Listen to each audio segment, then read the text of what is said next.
In October 2019, a maintenance worker named Eric took a temporary job at an old hotel outside a small Texas town.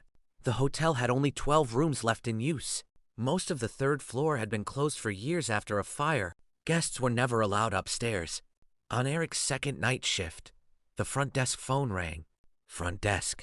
A woman's voice whispered, "Please send someone to room 307. Eric frowned. "Ma'am, that floor is closed." The line went silent. Then the call ended. He checked the reservation system. There was no room 307 anymore. After the fire, the room had been removed from service. The next night, at exactly 2:13 a.m., the phone rang again. "Please send someone to room 307. Same voice, same whisper. This time, Eric walked upstairs. The third-floor hallway was dark and covered in dust. Old furniture sat under white sheets. At the end of the corridor was a burned door, with faded numbers still visible. The room had been boarded shut. As he stared at it, he heard 3 knocks from inside. Eric ran downstairs. The manager listened to his story without saying a word. Then she asked, "Did the voice sound young?" Eric nodded. The manager went pale. 20 years earlier, during the fire, a woman had called the front desk from room 307.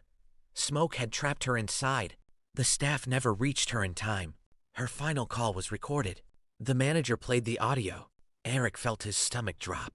It was the same voice, word for word. "Please send someone to room 307.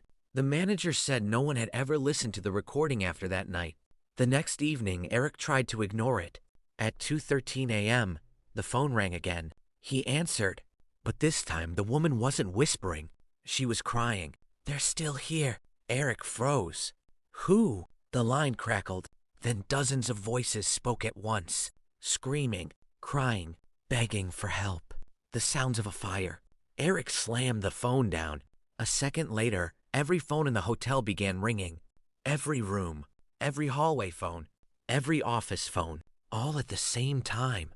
Guests later reported hearing alarms and people running through the halls.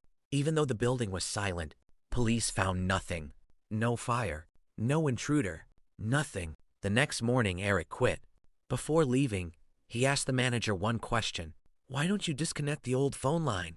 She stared at him. "We did, years ago." To this day, room 307 doesn't exist on any floor plan.